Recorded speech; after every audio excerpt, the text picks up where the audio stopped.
the point is that the kind of process that I follow is very simple.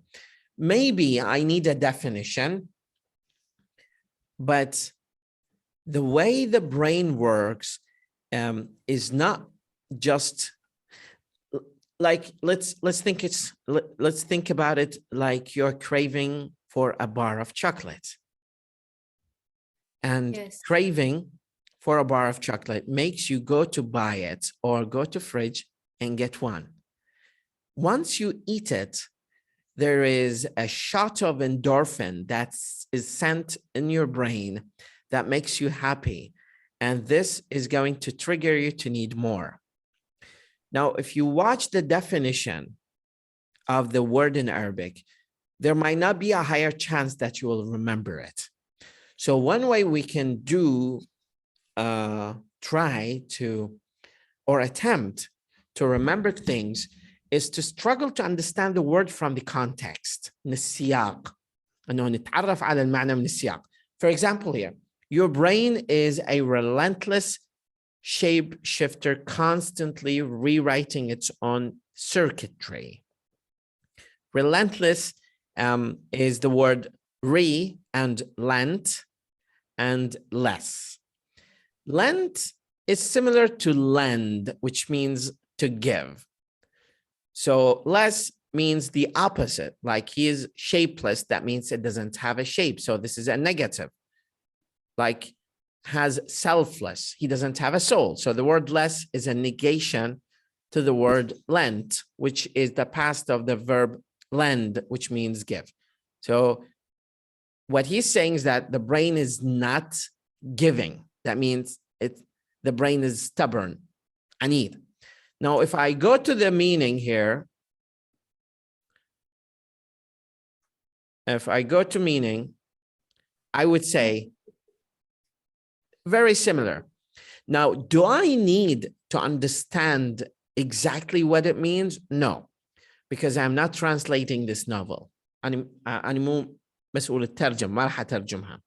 فأنا ما أحتاج أنه understand every single word, because that's going to take time. It's time consuming thing, you know? Don't you agree? Make the reading very boring. Boring, yeah. It will distract you from understanding the main idea. In English we will say he can't see the wood for the trees. That means he's only focusing on the trees. He cannot see the forest. يعني ما دا يشوف الغابة من الأشجار لأنه مركز فقط في الأشجار. He's only focusing on the small picture. I feel when I'm reading a book. So I leave every book after some parts of it, and I didn't complete it. Now, that's why we always say, ask yourself, why am I reading this book? Am I reading it to learn vocabulary? Don't make learning vocabulary your priority. Don't make it as your priority. Make it as a side effect. You know, if you make it as a side effect, they will come naturally and they will keep repeating. And then the only thing that I need from this sentence is shapeshifter. So this brain shifts itself. It just changes its shape.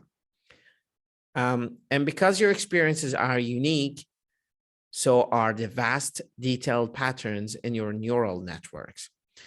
The word vast, it means huge, means big, okay? Means big. But do I need to understand it? No, because I just want to see detailed patterns. أنماط تفصيلية. So that's the only thing that I need.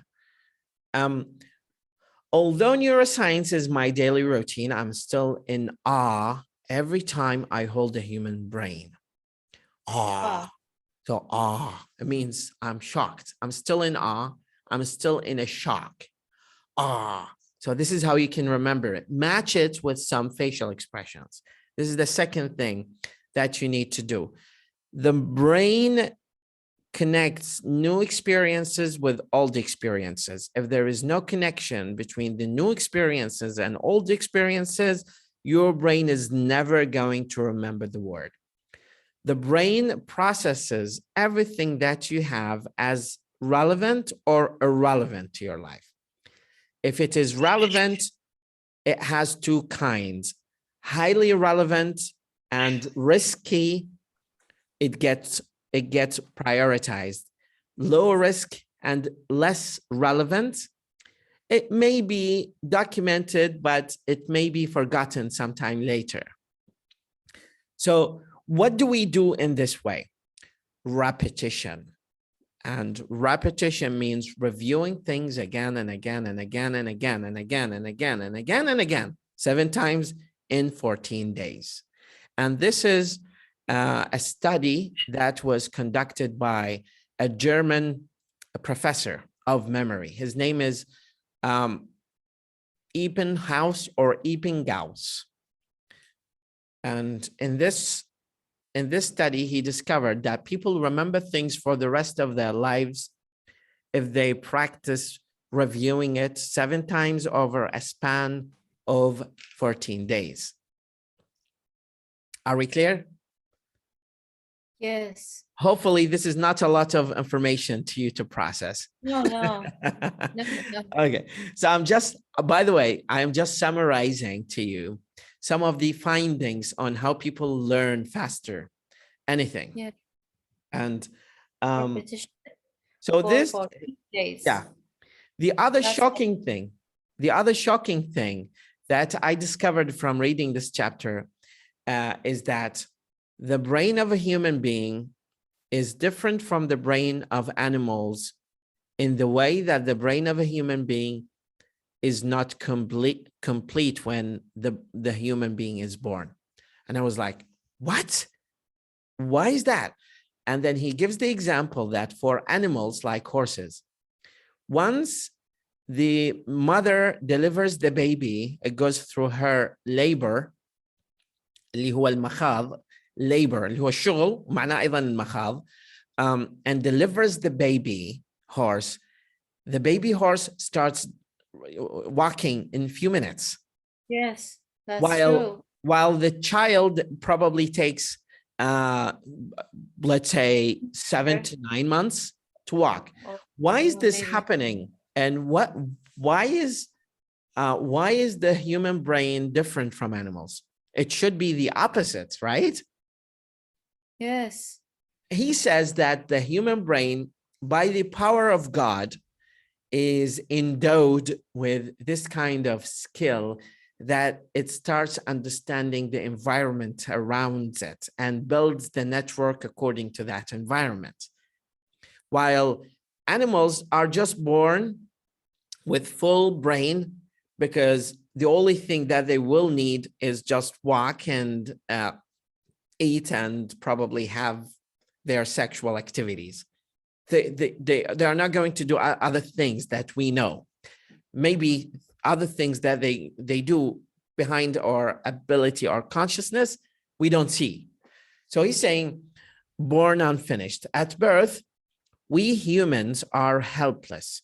We spend about a year unable to walk, about 2 more before we can articulate full thoughts, and many more years unable to fend for ourselves, fend and defend. We are totally dependent on those around us for our survival. Now, compare this to many other mammals. Dolphins, for instance, are born swimming. Giraffes learn to stand within hours. A baby zebra can run within 45 minutes of birth. Across the animal kingdom, our cousins are strikingly independent soon after they are born. On the face of it, بالظاهر, that seems like a great advantage for other species. But in fact, it signifies a limitation. لكن بالحقيقة هذا يدل على أنه تقييد بالنسبة. Baby animals develop quickly because their brains are wired up or wiring up according to a largely pre-programmed routine. طبعا pre-programmed هاي راح تعجبك الكلمة. animals are pre-programmed to serve their, owners, but that preparedness trades off with flexibility. But that preparedness trades off with flexibility. Imagine if some hapless rhinoceros found itself on the Arctic tundra. تخيل انه هذا وحيد القرن لقى نفسه بالقارة القطبية, or on top of a mountain in the Himalayas, or in the middle of urban Tokyo. It would have no capacity to adapt. ما راح يكون عنده الإمكانية على التأقلم. Yes. Which is why we don't find rhinos in these areas. But this strategy of arriving with a pre-arranged brain, and that is the brain of animals, works inside a particular niche, a very special kind, in the ecosystem, في النظام البيئي. But put an animal outside of the niche and its chances of thriving are low. The animal will die because they are not going to live in Tokyo, for example. In contrast, humans are able to thrive in many different environments. Now, that's the interesting part. From the frozen tundra to the high mountains to bustling urban centers. Bustling means crowded. Okay? Yes. Means very crowded. This is the word, it's not showing here, crowded. This is possible because the human brain is born remarkably unfinished. Instead of arriving with everything wired up, it means every software is installed. So the brain is not born with completely pre-installed applications. Yeah. Let's call it hardwired. A human brain allows itself to be shaped. This is the most important thing about chapter 1. A human brain allows itself to be shaped by the details of life experiences. Wow, great. So and then I stopped and I was like, oh my God, that's why people, especially rich families and educated scholars, we always find that their children are talented and smart because their brain is wired among those environments, while poor people are just still poor because their families didn't support them with this kind of mentality of thinking. Yes, yes. And I was like, that explains everything. This leads to long periods of helplessness as the young brain slowly molds, يصير أو يقولب, molds وقالب, to its environment. It's live wired. That's the brain, live wired. That means it wires itself and the networks completely change according to the environment. Let me show you a map here. That's a newborn baby. And these are the nerves and how they are connected. So the more connections, it means the smarter and the more aware they are. 2 years old and the adult and 9 months, but the animal is born this style. Yes. Now, what's interesting, what's interesting is that this neuroscientist and surgeon, says that we discovered that nerves cannot do anything by themselves, but they communicate with each other. So the more networks that the brain develops at early stages of childhood, the smarter communication the brain develops, and then the higher level of intelligence the person will be. In education, in our field of study, we think that we cannot provide we cannot teach anything, but we only provide environment for learning. So we try our best to bring pictures to classroom, to bring music, to make it positive, to do field activities. That is all is going to help us develop this, that will help us develop this sort of that will help us develop this sense of relevance to the world around us. And that's what makes us very special people compared to other animal kingdom animals or mammals. So I highly recommend you read this book, to be honest. Can you send it to me? I will definitely send this book to you.